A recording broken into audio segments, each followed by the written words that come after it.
Hola, ¿qué tal? Bueno, muy buenos días a todos y a todas. Un placer para mí estar acá, agradecerla, bueno, a Dios por este día, un nuevo día más que nos regala y al colegio por la invitación. Entonces, bueno, lástima, ¿verdad? Que no está lleno este salón porque definitivamente estas actualizaciones son sumamente importantes y más que decir de esta normativa que prácticamente tenemos que aplicar ya para las pymes, en donde sabemos que en Costa Rica más del 80% de los negocios son pymes y prácticamente todas se ajustan a esta normativa. Entonces, bueno, me gusta empezar con esta frase diciendo que de este inversor, de los mayores inversores del mundo, Warren Buffett, dijo que la contabilidad no es solo números, sino es el lenguaje de los negocios. Definitivamente así es. Y la planificación es fundamental en toda auditoría exitosa, definitivamente. Igual la planificación nuestra como auditores siempre va a ser clave para todos los procesos que vayamos a realizar. Entonces, como parte de la agenda de lo que vamos a ver hoy, desde luego la introducción de los objetivos clave de esta normativa, que sí trae bastantes cambios, algunos significativos, algunos relevantes, que es muy importante pues conocer en relación a la antigua versión. Después, bueno, qué son las NIF para pymes y por qué existen, y puntos principales del cambio 2025 y temas, algunos temas contables que son relevantes también a la normativa como tal. Vamos a ver qué pasó ahí. Ok, entonces, bueno, nada más para dar esa línea del tiempo, tenemos ya nuestra tercera versión, en este caso la primera fue en el 2019, en el 2009, perdón, la segunda en el 2015 y 10 años posterior ya nace la nueva NIF para pymes, que prácticamente está organizada en las 35 secciones principales. Por cuestiones de tiempo no vamos a poder abordar todas, desde luego, porque no nos daría el tiempo para abarcarlas. Pero bueno, parte del objetivo principal de esta normativa NIF para pymes es que, bueno, vamos a ver, no sé si es que está fallando ahí el...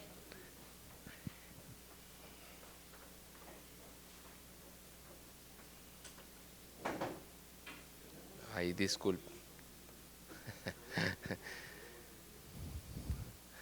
ahí me disculpan, perfecto, ya, gracias, Katy.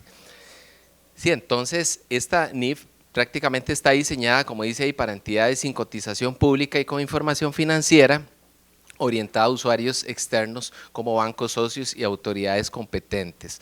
Aquí entran varios dilemas que me gustaría pues compartir con ustedes y podríamos en medio de expertos, ¿verdad? Como ustedes también tener ese análisis porque hay cierta información que piden, por ejemplo, las entidades bancarias muchas veces y ahorita lo vamos a ver principalmente para efectos de algunas normativas.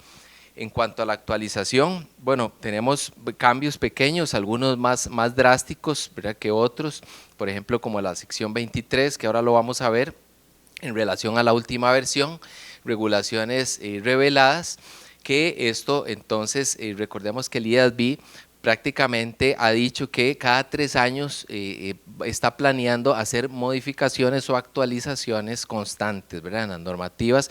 Entonces creo que ya no pasarán 10 años como de la última versión, sino que bueno, desde luego esto tiene que pasar por un borrador, por una discusión y por una revisión final como tal. Y recordemos que se alinean conceptos o van ya algunos muy ligados con NIF completas o NIF full, ¿verdad? En este caso. Entonces, es interesante también tener esa perspectiva. Entonces, como objetivos específicos, ahí tenemos cambios o variaciones de políticas contables, que en esto se nos refuerza mucho y se nos da mucho el tema de políticas contables, que en este caso me gustaría preguntar quién es el encargado de hacer las políticas contables en una empresa. ¿Quién me dice? El director de la organización. Ok, muy bien. ¿Algún otro, alguna otra? La administración, sí, excelente, sí, sí, correcto, porque siempre recordemos que muchas veces, ¿verdad? Existe como esa confusión de qué es el contador, de qué es el gerente financiero, el encargado de estas políticas contables, cuando no es así, ¿verdad? Entonces, ahí vamos a ver definitivamente si tenemos varios ajustes, variaciones y modificaciones que debemos hacer, o ustedes que asesoran empresas, ir y solicitar, o en medio de las auditorías también hacer las respectivas recomendaciones como tal, revisar ajustes pertinentes en cada sección, que es muy importante, en esas 35 secciones que vimos, y lógicamente el conocimiento, entendimiento. Prácticamente esto va más anticipado hacia lo que viene hacia al próximo año, con algunos cambios, por ejemplo, ¿verdad? Como la NIF 18, pero bueno, ahorita no vamos a entrar mucho en ese tema. La sección 1, como para ir por las secciones principales, en esta, bueno, aquí prácticamente nos da una aclaración sobre la rendición de cuentas de interés público que las empresas pues tienen que revelar en sus estados financieros.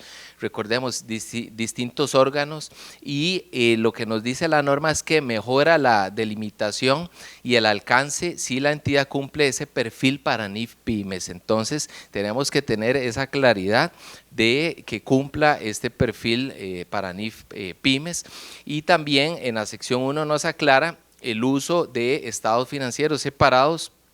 También evaluar si las entidades individuales cumplen con estos criterios para poder adoptar NIF para pymes como tal.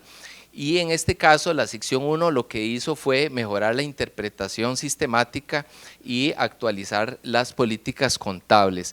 Entonces, como les digo, ¿verdad? Esto es más de forma, ¿verdad? Que de fondo en esta sección 1, pero sí muy importante el tema del alcance, ¿verdad? Que nos va dando la normativa como tal. En la sección 2 ya nos habla de los conceptos, principios, y que son principios fundamentales dentro de la estructura de NIF para pymes, y aquí vemos que se alinea al marco conceptual del año 2018. Entonces esta 2025 se alinea, sustituye por ejemplo palabras como fiabilidad por representación fiel. Entonces trae esos cambios, y nace el término de prudencia. Es un término, digamos, nuevo que nace en esta sección 2 y se refuerza con el sustento también sobre la forma. Entonces ya vemos ciertos criterios importantes para ir tomando en cuenta sobre principalmente este término de prudencia.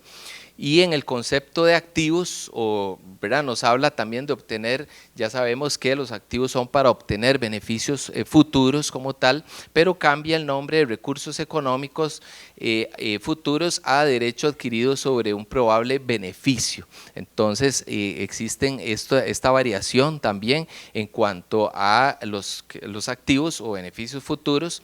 Y en el concepto de pasivos, en donde sabemos que es un hecho pasado o salida de recursos, ahora se menciona más transferir recursos. Entonces cambian ciertas palabras, ¿verdad?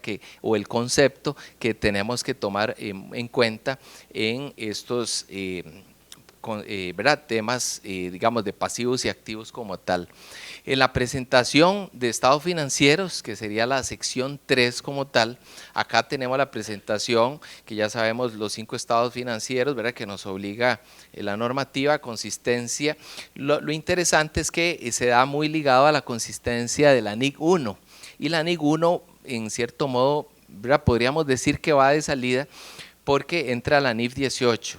Ahora bien, ya la norma ha sido clara que la NIF 18 es para las full, ¿verdad? Para NIF completas, pero aquí es donde yo tengo un dilema, ¿verdad? En cierta forma, porque bueno, sobre todo sabemos que en la NIF 18 cambia mucho el estado de resultados, viene un cambio drástico que va a estar muy ligado a lo que es el estado de flujo, digamos, de efectivo, por decirlo así, en donde va a estar más ligado a inversión, operación y financiamiento. Entonces aquí entra, digamos, para mí, ¿verdad? A nivel personal lo digo, un dilema con los bancos de cómo van a exigir esos futuros estados financieros para análisis bancario cuando se presente una información bajo NIF 18 y cuando presentemos una información bajo NIC 1. Entonces, si el banco o las entidades competentes nos digan, no, ustedes tienen que cambiar la forma, la estructura, pero a la vez decir, no, nosotros no estamos obligados a estar así, ¿verdad? Entonces, son temas, y por eso puse aquí políticas bancarias, y muchas veces, lógicamente, tenemos que hacer a lo interno cambios, sea de manuales, de procedimientos, de políticas y de formación también, y capacitación, desde luego. También esta normativa nos habla de la clarificación del concepto de materialidad o de importancia relativa en la presentación de estados financieros. Entonces, ahora hay un nuevo traslado que se llama, la definición del devengo, pero sí nos fortalece el tema de materialidad. Cada vez este concepto viene más fuerte y lógicamente es lo que tenemos claro a nivel de las auditorías, a nivel de los riesgos que se tienen en todos los procesos que como auditores realizamos. Y el estado y resultados más bien considera lo relevante. Entonces aquí mejora criterios de partidas específicas y otra vez nos lleva esta sección a las políticas contables que son más relevantes. Entonces, ¿a qué se refiere esto? ¿Verdad? Que sabemos, por ejemplo, en las notas a los estados financieros hay mucha información, ¿verdad? No sé si han revisado, ¿verdad? En empresas que ponen mucha información que no es relevante, por decirlo así. Entonces, prácticamente es hacer también esa modificación en las políticas o al contador de la empresa, decirle, mira, estás incluyendo en estas notas a los estados financieros cosas que no son relevantes, que no son ni relevantes para el banco, no son relevantes para la administración, para la gerencia, ni para mí como auditor. Entonces, ¿verdad? Realizar esos cambios como tal. En la sección 4 nos habla del estado de situación financiera, que sabemos que es la foto de la empresa, y aquí nos habla una estructura mínima igual a la versión anterior, que es la del 2015, y con un mayor desglose de revelación de cuentas, y en tal caso se deben incluir subtotales. Aquí es donde nuevamente me nace un poco la duda, porque recordemos que esos subtotales nos habla la NIF 18, que tenemos que incluir ya subtotales principalmente para efectos de resultados. Entonces, por eso les digo que por ahí puede venir algunos cambios significativos, principalmente para el próximo año, que ya arranca formalmente esta normativa. Y la idea es mejorar desde luego la situación financiera o la foto de la empresa como tal. También nos habla la sección 4 que debe reflejar la naturaleza del ciclo de negocio, no solo el tiempo, ¿verdad? No solo el negocios en marcha, como decía ahora Dunia, sino se exige desagregar cuando sea relevante para comprender la situación financiera. Esto viene en el párrafo 4.3. Y también se usaban denominaciones en la antigua versión como activo corriente o no corriente. Es interesante, ahora se permite modificar si reflejan fielmente la función del elemento. Entonces, siempre a veces hay esos dilemas, ¿verdad? Cuando encontramos estados financieros que dice activo corriente o activo circulante o activo no circulante o activo corriente, pareciera que esta norma no viene a exigir esos cambios, siempre y cuando podamos dar a entender dentro de los estados financieros y las notas lo que se quiere explicar. Entonces es algo también llamativo en esta norma nueva. El otro punto en la sección 4 es que regula el reconocimiento de activos por contrato y se aclara que el patrimonio debe distinguir aportes de propietarios también y resultados acumulados, que eso viene en el 4.11 en el párrafo, antes del patrimonio neto. Entonces es algo también nuevo, parte de la norma. Y sobre todo, bueno, a nivel de contratos, también esto cambia mucho en la sección 23. En la sección 5 ya entramos con el estado de resultados integral, en donde podemos nuevamente tener esa relación entre la NIF 1 y la NIF 18, en donde, repito, ¿verdad? La NIF 18 ha sido clara de que les aplica a las empresas full o completas. pero nos vuelve a indicar los subtotales, que los subtotales están ligados a la nueva NIF 18, permitidos sin directriz clara o específica. También en la presentación, bueno, nos habla de ese formato ORI y usar subtotales relevantes con base en materialidad. Entonces aquí nuevamente nos refuerza la materialidad que va a estar ligado con el estado de resultados como tal y nos da un enfoque con orientación a presentación por naturaleza, actualizar las notas para reflejar los conceptos relevantes. Entonces, nuevamente nos vuelve a reforzar el tema de notas a los estados financieros, que esto ha venido pues cambiando drásticamente, ¿verdad? En el transcurso de los años y para bien, ¿verdad? Porque logramos entender más lo que nos quiere dar a decir la empresa, la entidad como tal. En la sección 6 ya entramos con los cambios, el estado de cambios en el patrimonio y resultados y ganancias acumuladas, que aquí algunos de los ajustes principales es que este estado trae una mayor transparencia financiera, ¿verdad? Eso es lo que se quiere o lo que quiere reflejar la norma, y una afectación del patrimonio disponible. Entonces, aquí entra fuerte, ¿verdad?, el tema del patrimonio. Recordemos que esto ha venido también creciendo con el tema de inversores, con el tema de venta de activos, con el tema de rentas de capital mobiliario.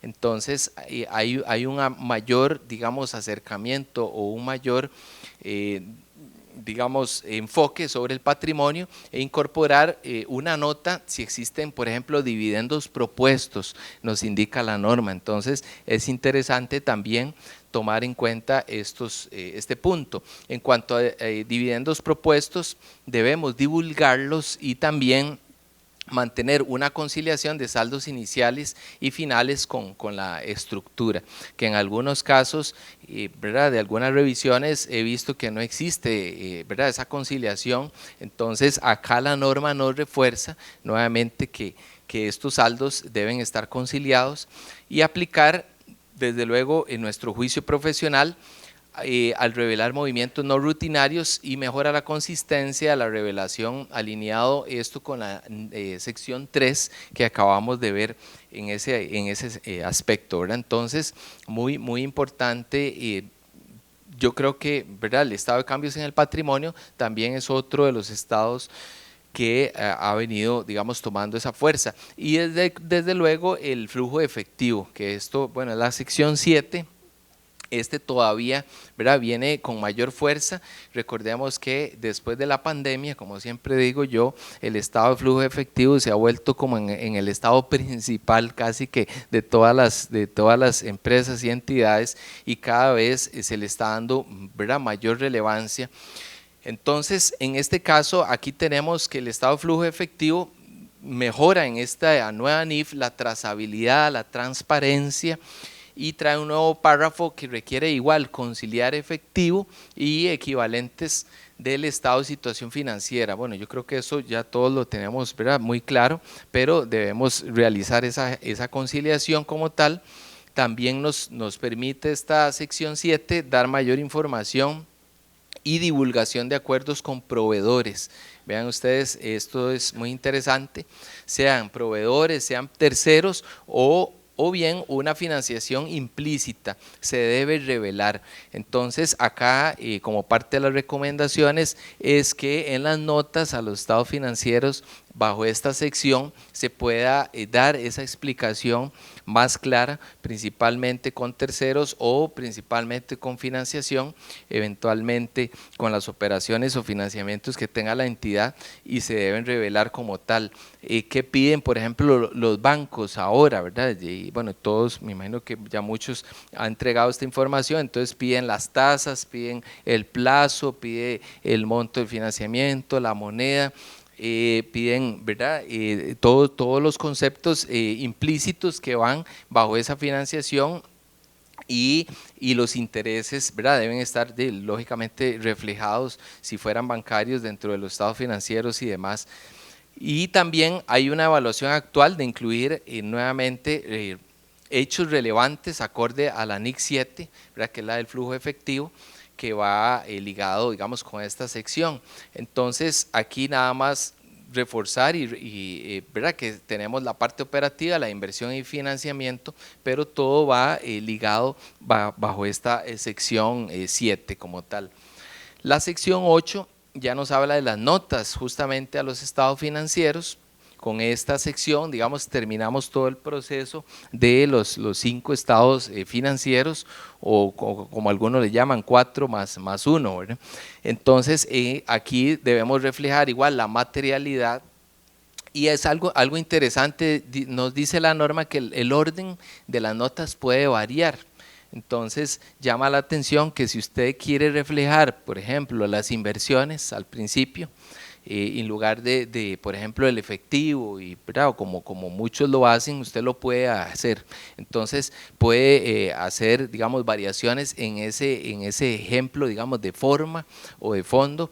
Entonces divulgar, digamos, de lo que usted considere o el contador considere lo más relevante. Entonces no necesariamente nosotros como auditores llegar y decirle, mira, está mala esa revelación porque tenías que arrancar con el flujo efectivo, tenías que arrancar con caja y bancos en las notas de estados financieros, sino que si él considera que las inversiones o que el patrimonio ahora es lo principal, él lo puede hacer. Después revelar juicios de estimaciones importantes de la entidad también. Aquí no solo divulgar no solo lo material, sino lo relevante. Y también revisar las políticas y depurar las políticas irrelevantes, que es lo que les decía ahora. Prácticamente lo que no se considere pues, relevante o material se puede omitir. Por ahí decía alguien, ¿verdad? Que cuando, ¿verdad? Llega, por ejemplo, la policía, ¿verdad? Y busca a alguien, entonces le dicen, todo lo que usted diga puede ser usado en su contra. Entonces, eso mismo pasa con las notas a los estados financieros, ¿verdad? Si la empresa, por ejemplo, divulga pues, muchas cosas que no son irrelevantes, más bien puede ser contraproducente en ese aspecto. Y las notas son integrales, recordemos, y a efectos, lógicamente, a todos los estados financieros, sin incluir otros aspectos no relevantes. Nuevamente se refuerza este punto, o bien incluir eventualmente cuentas de orden cuando aplique alguna entidad, igual se deben revelar, incluir, ¿verdad? Según sea su caso o cuando aplique. Por ejemplo, ahora que estamos en campaña política, ¿verdad? Los partidos políticos deben incluir en cuentas de orden algunos procesos dentro de sus estados financieros. La sección 9, estados financieros separados y consolidados. Aquí nos habla nuevamente de las notas, la materialidad, que vuelve a reforzar el concepto, nos refuerza el concepto de consistencia en la consolidación y orden de notas. Y esto se alinea con la NIF 10, entonces si lo alinea en ese aspecto, esta sección 9, también se debe revelar los juicios de estimaciones importantes de la entidad y ajustar la evaluación del control interno, que es sumamente importante tener cada vez más reforzamiento o mejoramiento de control interno, y asegurar las revelaciones con las notas integrales, que lo acabamos de ver, sin incluir otros aspectos no relevantes. Entonces la norma nos vuelve a decir no incluya aspectos que no sean relevantes, y evaluar el uso de los estados financieros separados eventualmente cuando aplique como tal. En la sección 10 de políticas contables, estimaciones y errores, o horrores, ¿verdad? Decían por ahí en algún momento, se incorporan nuevos requerimientos sobre cambios en las estimaciones contables. Esto va ligado a la NIC 8 en el párrafo 34. Esto lo que nos va a hacer es mejorar el juicio contable y clarificar, como dice acá, aspectos que son relativos, prospectivos y retrospectivos muchas veces, eventualmente de la situación o en la revisión que nosotros realicemos como auditores. El enfoque jerárquico también para establecer políticas contables, que esto nos da una guía y fortalece, digamos, este proceso de políticas contables. Cada vez, igual se los digo, ¿verdad? Muchas empresas, lastimosamente, y pymes, porque son la gran mayoría en Costa Rica, no tienen políticas contables, no tienen, no las aplican, o las tienen y no las aplican, las tienen guardadas o las tienen archivadas. Entonces, es sumamente importante porque esta normativa nueva nos refuerza todos estos procesos actuales.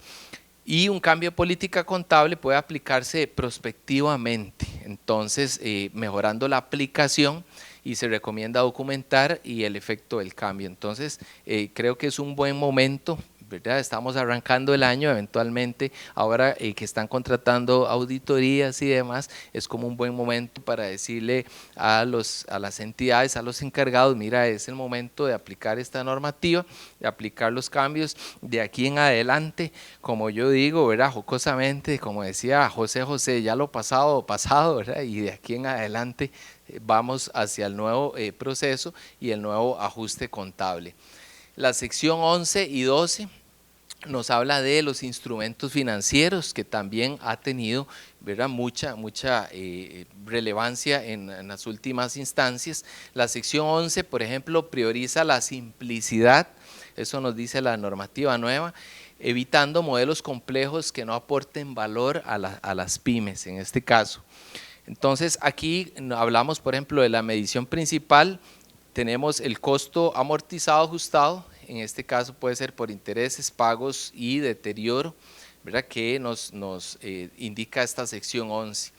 También en esta sección refleja el riesgo de incobrabilidad mediante el deterioro, ¿verdad? Pueden ser cuentas de que ya están prácticamente impagables, por decirlo así. Entonces la norma nos exige reconocer esas pérdidas cuando hay evidencia objetiva que no se va a recuperar ese importe total. Sabemos que a nivel, ¿verdad?, de Costa Rica y la legislación lo que nos pide, ¿verdad?, de presentar el proceso, llevar todo el proceso de cobro, llevar todo el proceso eventualmente hasta en juzgados y demás, y documentarlo. Y también la norma nos indica que no se permite sobreestimar activos financieros, en este caso. Normalmente a valor razonable, con cambios en resultados. Estas dos secciones lo que hacen es que nos garantizan que los instrumentos financieros reflejen ese valor real, ¿verdad? Lo que la norma nos está llevando es refleje ese valor real, tráigalo a la realidad. Yo quiero ver la realidad del negocio, quiero ver la realidad de esos instrumentos financieros. Y normalmente, bueno, ¿qué está pasando ahora con el tipo de cambio tan bajo? Hay muchas inversiones, ¿verdad?, que están cayendo, entonces hay pérdidas grandes, ¿verdad?, en empresas por inversiones y demás, por efectos de cambiarios. Entonces hay que llevar esas pérdidas como tal eventualmente. Cuando se reconoce el deterioro, por ejemplo, acá tenemos que la norma reconoce cuando hay una evidencia objetiva, y aquí podemos tener que la empresa tiene pérdidas continuas, o puede ser incumplimiento de pagos, o puede ser que tiene dificultades financieras serias. Por eso es tan importante esa sección 7 que vimos del flujo efectivo, la quiebra o una reestructuración de parte de esa pyme. El valor de mercado cae de forma permanente, puede ser otra opción, o se espera recuperar menos efectivo del invertido. Entonces, si existe evidencia, la empresa pyme está obligada a reconocer ese deterioro y informarlo como tal. Entonces aquí hay un pequeño cálculo, por ejemplo, ese deterioro. Entonces ahí tenemos el valor en libros versus el valor recuperable, que en este caso el valor va a ser el mayor entre el valor razonable menos el costo de venta, y dividido entre el valor presente de los flujos de efectivo esperados, ¿verdad? Es lo que nos dice la normativa.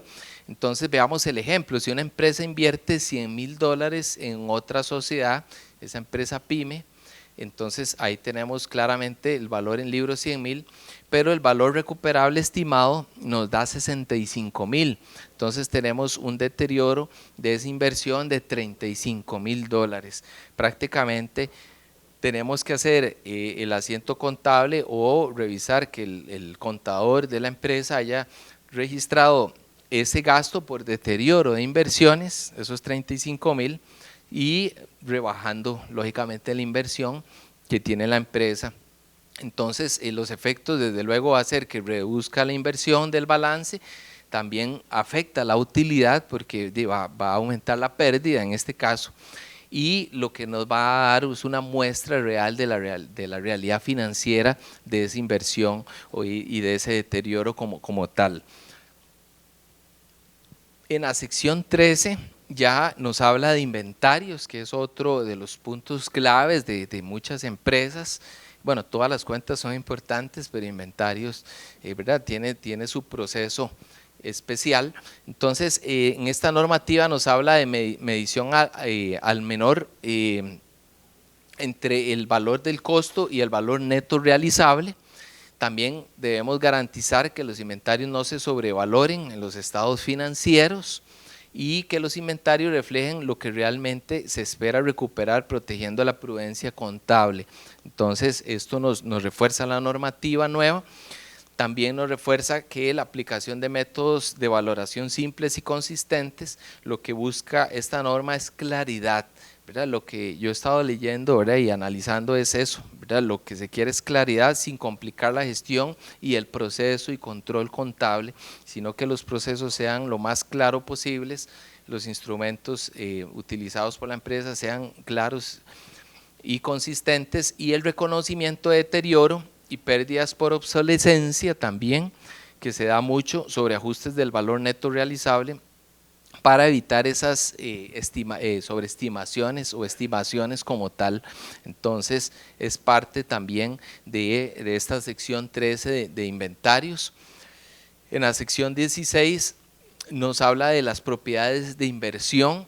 Entonces acá, bueno, tenemos inmuebles, que puede haber terrenos o edificios y demás, para que se mantienen para obtener rentas y lograr plusvalía, ¿verdad? Desde luego esas propiedades, eso es lo que se busca, y la mayoría pues obtiene esta plusvalía y por ende, ¿verdad?, también cuando hay ¿cómo es que se llama? Cuando las valoran nuevamente, hacen los avalúos, puede haber hasta un tema, ¿verdad?, del aumento patrimonial, de un superávit de patrimonio. Los indicadores de deterioro nos habla la sección 16 y bueno, la 27 también. Entonces aquí es la caída significativa del valor del inmueble y el deterioro físico importante, que muchas veces eso pues sucede también. Entonces, como puede haber plusvalía, puede haber deterioro. Entonces también reconocer esos indicadores de deterioro, y dentro de las notas se debe revelar el modelo de medición usado, los métodos de determinación de ese valor razonable, y también el tema de los deterioros eventualmente que se tengan. Entonces, también revelar si hay cambios de modelo de estimación que se hizo para efectos de propiedades de inversión, si los hay. Entonces, eso como parte, digamos, de las recomendaciones de esta sección 16. Entonces, aquí tenemos otro ejemplo. Digamos que ese negocio pyme tiene un local alquilado y tenemos que tiene el costo histórico de $500,000, fue lo que costó. Tiene una depreciación acumulada de $100,000 y nos queda ese valor en libros de $400,000. En este caso lo que se evalúa es el valor recuperable, que sería el valor razonable menos el costo de venta, que en este caso tenemos $330,000, y si lo traemos a valor presente de flujos futuros nos da $350,000. Entonces, el valor recuperable, recordemos que tenemos que usar el mayor, ¿verdad? Si el valor razonable nos da mayor, hay que usar ¿verdad? Y si nos da, en este caso nos da mayor el presente de flujos futuros, 350,000, y le restamos ese monto al deterioro, esos 400,000, le restamos los 350,000, nos queda esa diferencia de $50,000, y de igual forma el contador, o cuando realicemos la revisión o el análisis o la auditoría, tiene que haber ese gasto de deterioro de la propiedad de inversión, lógicamente rebajando el monto de esa propiedad como tal de inversión, para traer el valor presente justamente de esa propiedad en esta sección 16. En la sección 17 bueno, ya nos habla esta más de propiedad, planta y equipo. Entonces, acá solo se reconocen los activos que, recordemos que generen beneficios futuros económicos, que es sumamente importante siempre este término, y al costo, que incluye el precio de compra, transporte, instalación y demás. Entonces, todo lo que, ¿verdad?, se incluye, y eventualmente si es importado o comprado localmente. La medición inicial y posterior que sea confiable también. En este tenemos el valor razonable opcional si es confiable, o el método de costo, que sería el costo menos la depreciación, y el deterioro, que ese nos va a dar, digamos, el modelo de costo que se pueda utilizar eventualmente en esta sección 17, y la depreciación, que refleja el consumo sistemático del activo. Entonces, lógicamente ahí el valor económico real a lo largo del tiempo, y solo registramos activos que realmente agreguen valor a la empresa. Entonces, es muy interesante porque muchas empresas pues tienen a veces muchos activos que no agregan valor, que no agregan consistencia o no generan ningún tipo de ingreso al negocio. Entonces, importante hacer también esa evaluación y eventualmente documentarlo, ¿verdad?, como tal. La sección 19 nos habla ya de combinación de negocios. Entonces, bueno, cuando califica una combinación de negocios, se debe reconocer la empresa adquiriente en la fecha de adquisición, y que refleje también la realidad económica del control. También medir correctamente los activos y pasivos adquiridos, que es sumamente importante. En este caso, se reconocen a valor razonable. Entonces, cuando hablamos, sean activos tangibles, sean intangibles, sean pasivos asumidos en esa combinación de negocios, para tener una imagen clara del negocio como tal. Y también reconocer y amortizar el goodwill, ¿verdad?, que prácticamente esto va ligado a la plusvalía de forma prudente. Entonces, aquí nada más les traía que el goodwill puede ser el precio pagado versus el valor razonable neto de activos adquiridos. Esto lo que nos da es el reconocimiento sea conservador y predecible, como dice acá.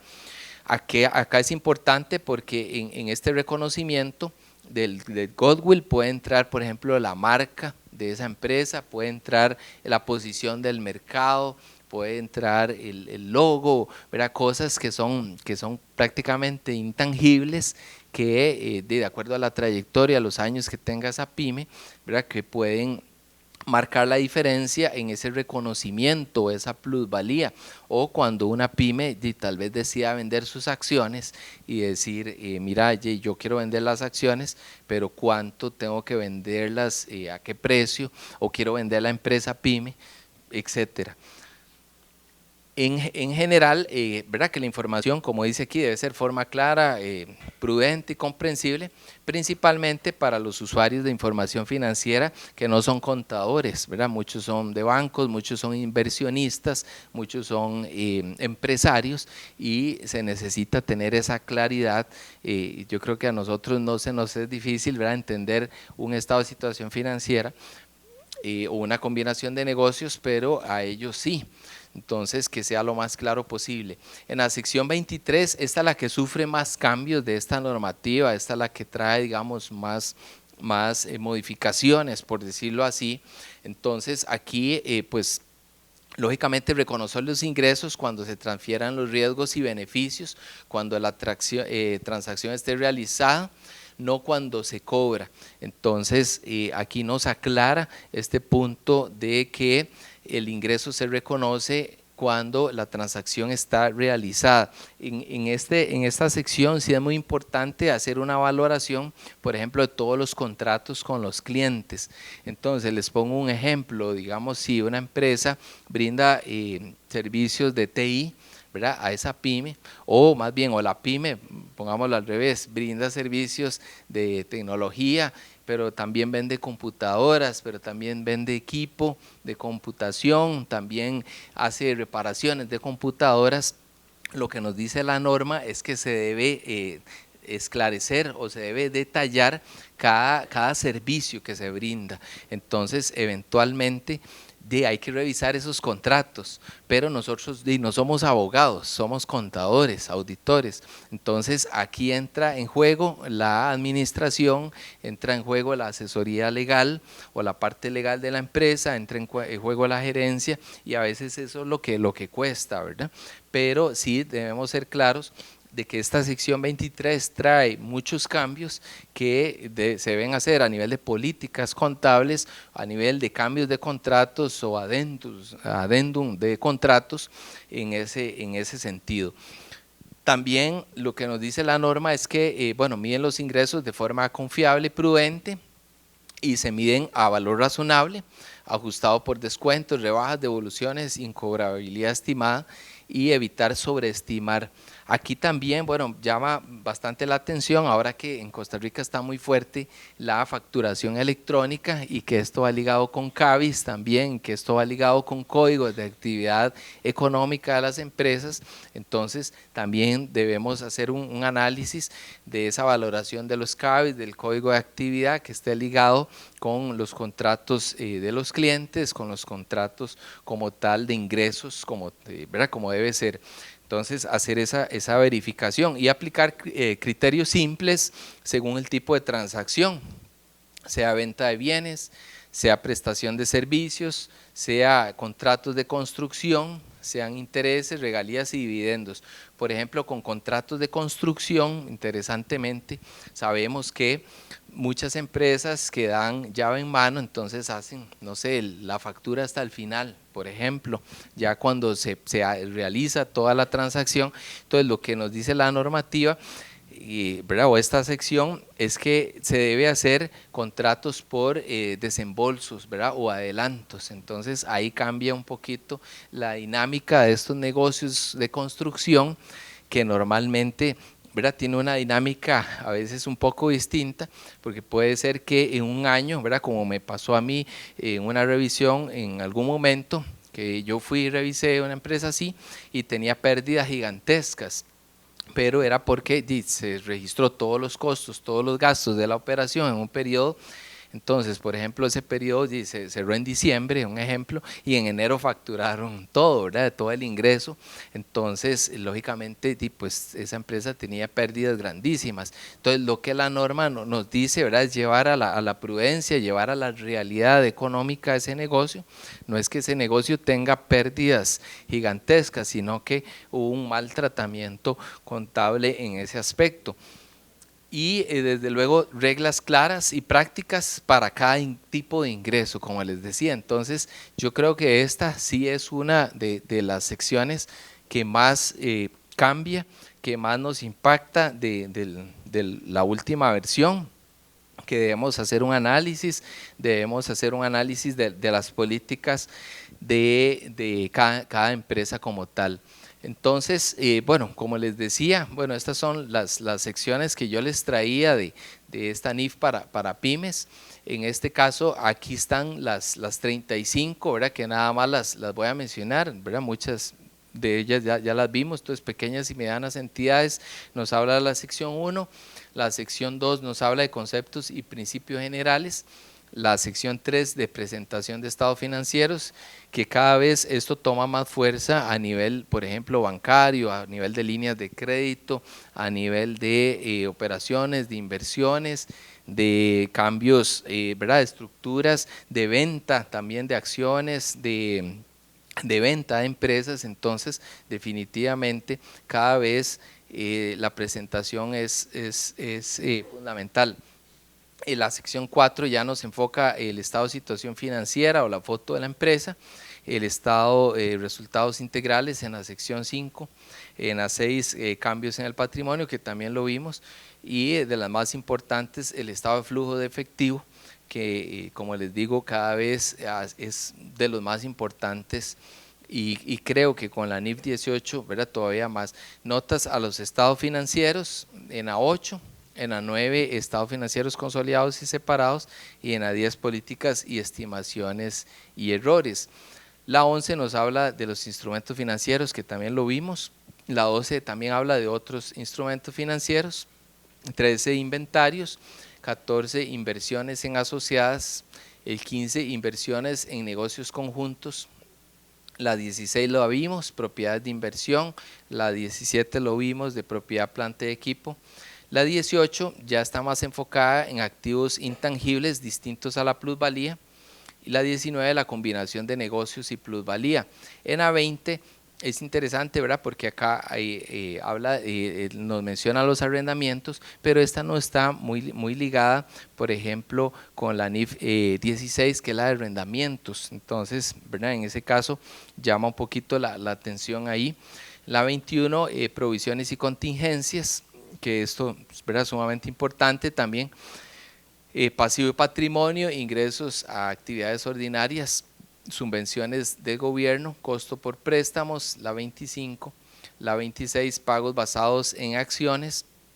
Ojo con esto, ¿verdad? Porque cada vez, bueno, ya sabemos en Costa Rica, cada vez, como les digo, son muchas las negocios que están vendiendo acciones, y entra acá ya el tema de renta de capital y demás, que eso es más fiscal, ¿verdad? Desde luego, el deterioro del valor de los activos, los beneficios a los empleados en la 28, el impuesto a las ganancias en la 29, y en este caso, bueno, ya sabemos que ¿verdad? Pues, la NIC 12 es la que está en relación con esta sección 29, justamente ahora con el cierre fiscal que ya estamos por presentar, la conversión de moneda extranjera, que en Costa Rica ha sido todo un tema con la baja del tipo de cambio, la hiperinflación, que prácticamente está ligada a esa NIC, creo que es la 29, si no me equivoco, y los hechos ocurridos después del periodo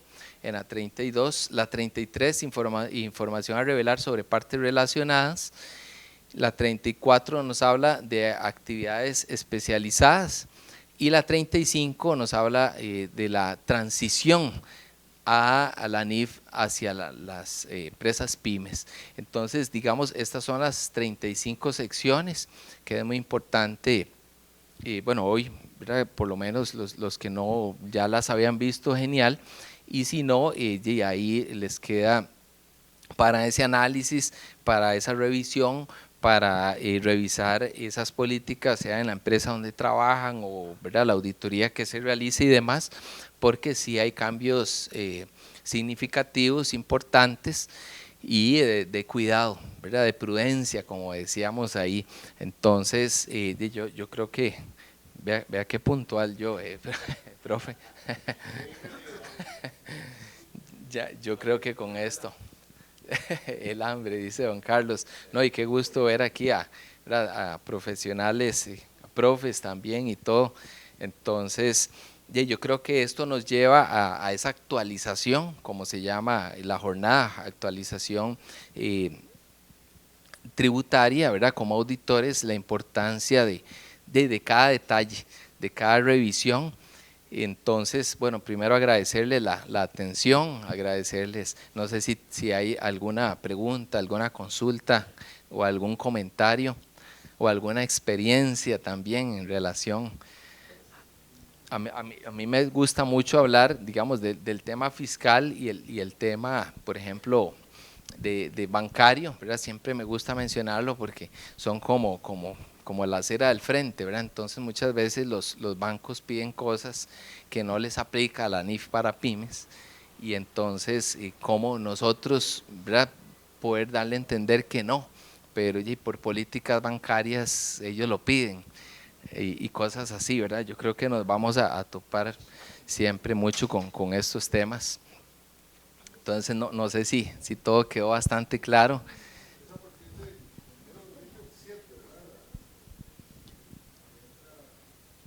Digamos, se puede hacer anticipada, ¿verdad? Como lo vimos, pero exactamente, pero muy bien. Entonces, interesante, porque ahí entra la NIF 18 también, ya que esa viene con cambios fuertes justamente a los estados financieros, correcto.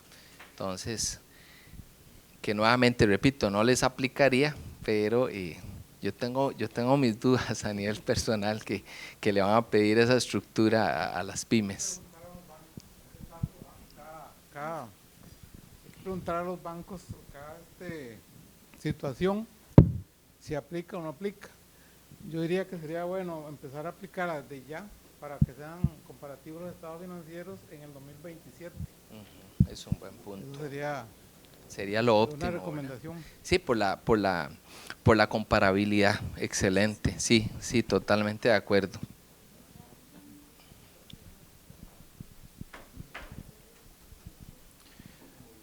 Buenas, vamos, todo bien. Sí, don Harold. Gracias. Mira, tengo una consulta. Decía en la sección del estado de resultados integral que propone el método de presentación por la naturaleza. Te pregunto en tu expertise como auditor o como preparador de estados financieros, porque a veces nos distinguimos o no distinguimos muy bien los métodos de presentación por su naturaleza o por su función del gasto o de las partidas. E inclusive se habla de un mix entre los dos métodos de presentación.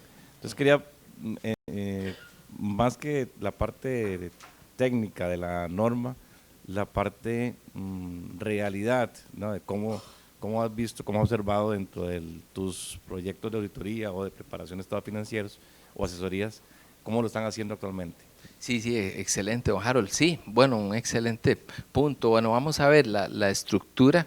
Y yo creo que esta pues, normativa nos dice, ¿verdad?, que en cierto modo nos da, ¿verdad?, nos lleva hacia esa prudencia y esa consistencia, pero sí, yo considero, ¿verdad?, que la estructura en sí, o sea, puede variar, no es tanto, ¿verdad?, tal vez que la estructura sea rígida o sea, ¿verdad?, de alguna forma como tal, siempre y cuando refleje, ¿verdad?, la realidad del negocio y que dentro de la estructura de los 5 estados financieros, ¿verdad?, sea consistente y sea pues, lo más clara posible. Tal vez sí la recomendación, ¿verdad?, uno, bueno, es igual que ustedes, ¿verdad?, que andamos en esto, sí uno encuentra todavía muchísimas falencias a nivel de la estructura de estados financieros, muchos temas, como les decía, en relación a las notas a los estados financieros o en estimaciones, valoraciones, ¿verdad?, en valor razonable y demás. Entonces, o este tipo de pérdidas que vimos que muchas veces también no las reconocen. Y ahora, bueno, no sé si me salgo un poco del tema, pero ahora que hay también análisis de precios de transferencia y todo eso está saliendo también por ahí, ¿verdad? En ciertas valoraciones de esto, pero yo creo que mientras como auditores, o sea, tengamos claridad de esa información, ¿verdad? Es como el punto de que yo podría decirte ahí, no sé si logré explicarme. Sí, entonces…